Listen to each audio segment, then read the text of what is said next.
So we're painting trim. The walls are painted and you want to keep the paint of the trim off the walls. And instead of using tape to do that, you can use a steady hand and the right brush. Even the do-it-yourselfer, you can do this. Let's have a look. So we're painting all of the base trim, and the walls are already painted. And so, of course, the first rule is protect your floors. You see the wooden floor in there? It's the same floor under here.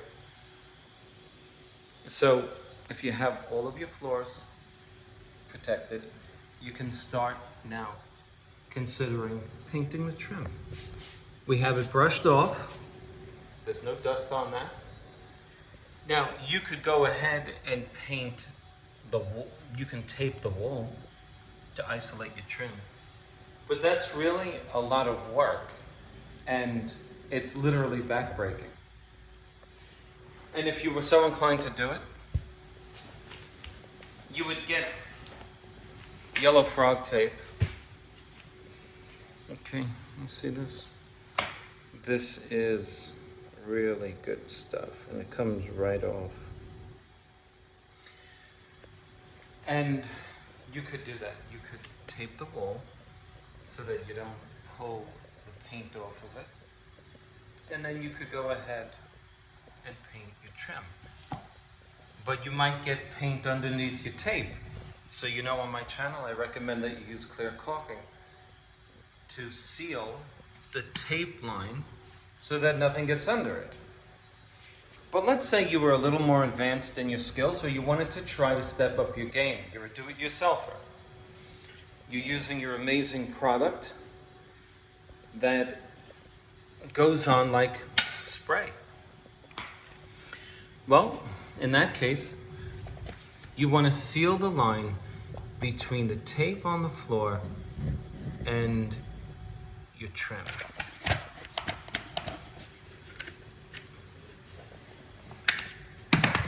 We got something there. Okay. So we're sealing that up. Now, let me show you one of the problems that people do when they do this.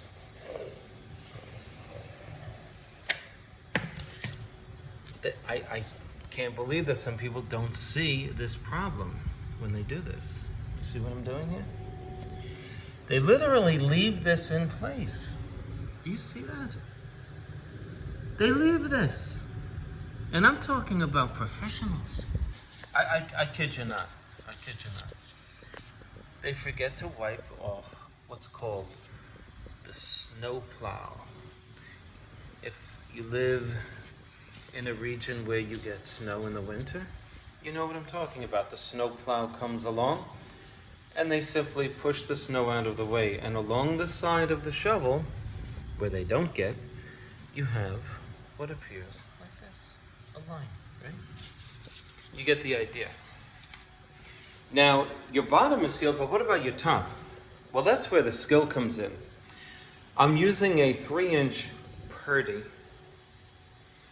angle sash brush. And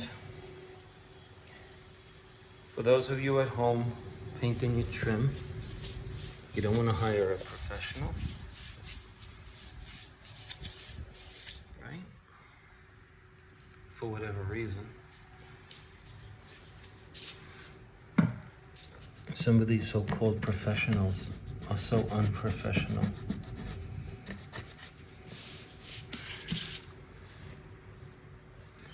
They can't even take a little criticism. I'm gonna tell you what happened to me. You'd never believe it. Now just watch what I'm doing. I'll tell you the story as I'm doing it. All right? Just watch the technique.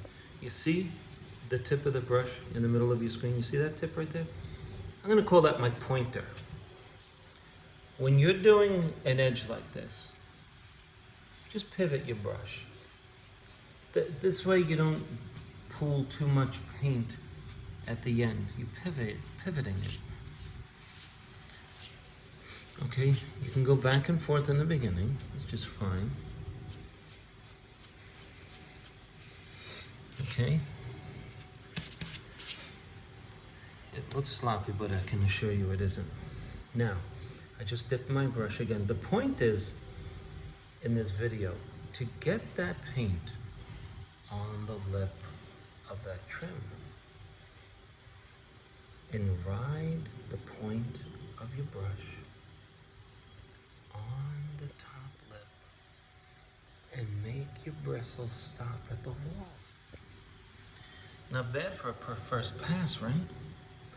I'm gonna dip it again. Look at how little paint I'm taking up. Just half an inch on the tip of that brush. Don't talk. Don't breathe. Keep a mirror nearby. The mirror is in case you start turning blue. Just look in the mirror. If you start turning blue, you can breathe. But otherwise, don't breathe. Don't talk. And don't text while you're painting. I have a rule that Spencer Colgan is painting. You're not allowed to text and paint.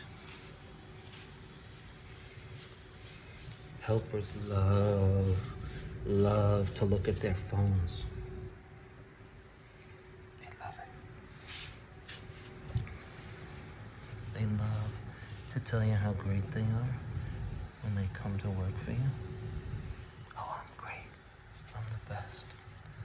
Really? How come you're not working for yourself? Okay.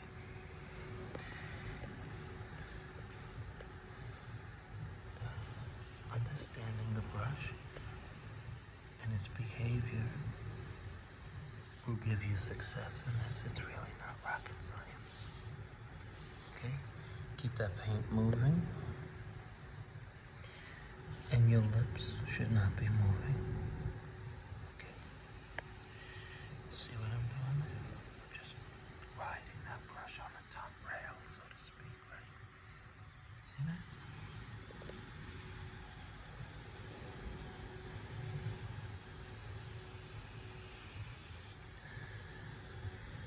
It's a bit of an excessive caulking job that they did here.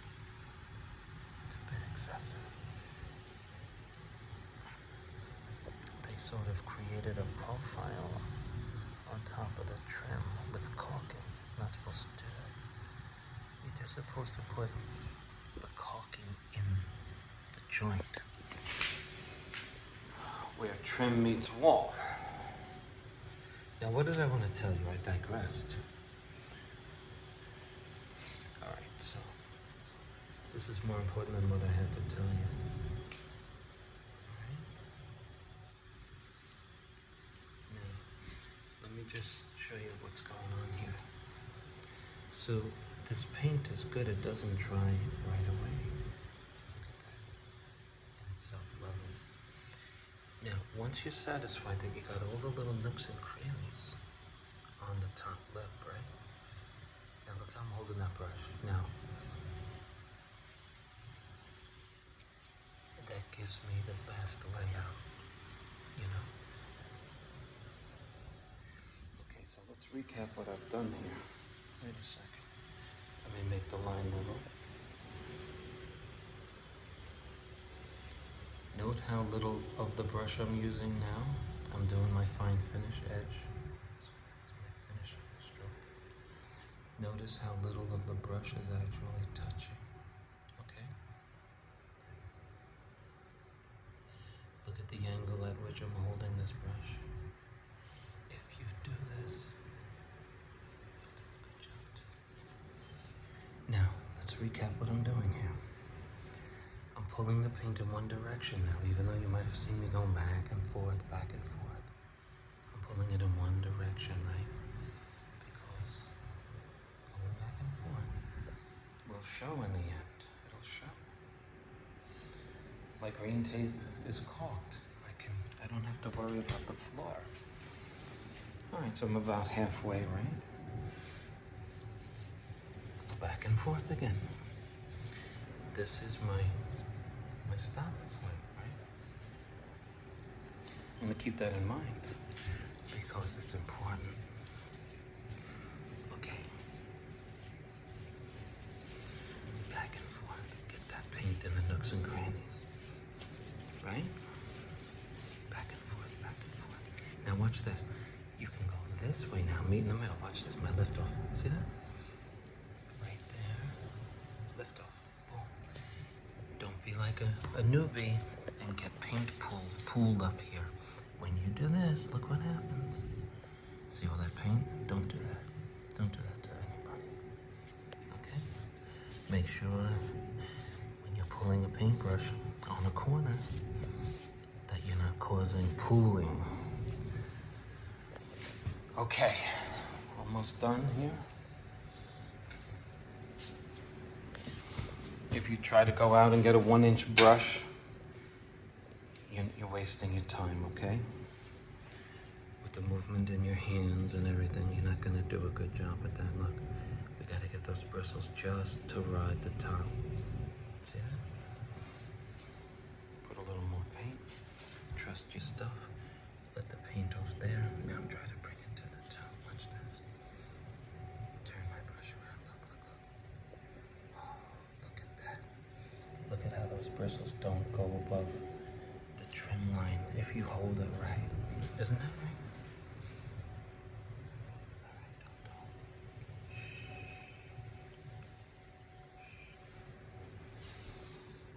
Now you think, oh, I can't do this. Yes, you can. Sure you can. Yes, you can.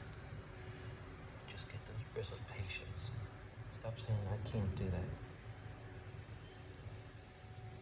Don't talk like that. You can do it. Try it. What's the worst that's gonna happen? You're gonna have to clean some paint off of the wall. Now, if you're off the wall, including getting paint on the wall, that's a problem. You don't want to be painting walls if you're off the wall, because then you might have a problem. I don't know. I have a free counseling service for my customers who try to do this themselves, to be honest with you. No, I'm kidding. Sometimes when customers call me, they say, hi, do you remove wallpaper? And I'm like, yes. I say very calmly, yes, I do. Oh, thank you. How far are you booked out? Well, it depends on how big the job is. I have a kitchen and a bathroom. I say, ma'am, did you try to take it down yourself? I did. My husband and I were trying to take it down. And you can hear in her voice what has happened. They had a major blowout. He's in the kitchen, he's not talking, he's looking at her. You can hear him in the background saying, how much?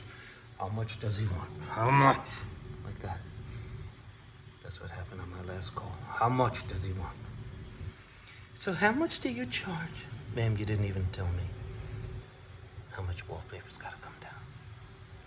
Then I offer my free counseling service. I say, ma'am, just so you know, I offer free counseling for married persons who try to do this themselves. And then you get a long pause, because I say it with a straight, serious voice. She's like, you're joking, right? And I'm like, yes, I'm joking. You having a bad day, ma'am? Then she starts laughing. Then I get the husband on the phone. Sir, don't worry, I'm gonna do this. And they get very happy. And they love me. Then what I do is I shoot them a video of me removing paper.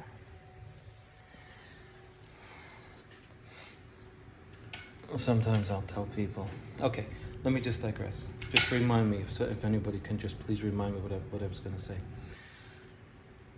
Now, let's join all the paint together, okay? Let's just do that nice and easy. Watch this. Shh. Nice and easy. Watch what you're doing. One. That's it. Okay. Can I still touch this? It's wet enough. Sure you can. Sure you can. There you go. Look, my lift off. Remember the lift off? Can you do that? Yes, you can. You can do it. Now we're gonna go around here. We're gonna caulk this up, make this look pretty. Okay, I just wanted to show you on this piece of trim. Anyway, what I was gonna say before is this. Sometimes they'll ask me about murals, M-U-R-A-L-S. I'm like, well, I offer free mural installation. They're like, how? I'm interested. I'm like, well, I install 5x8 murals of myself, of me hanging paper. And I put that in your living room or dining room, and I'll hang it for free. I supply the paper. So some people get it, but the people who don't say, I don't understand. You're gonna give me a mural of yourself? I'm like, yeah, it's a mural of me hanging paper, and I will put this in your living room or dining room as long as it's a straight wall, no problems. So one woman said, why would I want a mural of you, the wallpaper hanger? I can't be understanding you right. I said, ma'am, it's a joke. It's a joke, please. And then she's like, oh, you got it. People don't get it. Okay, I hope you like this video. I hope it helps. Thank you for watching my channel. Please, don't go anywhere. Hold on. Subscribe, like the video. Thank you. Bye.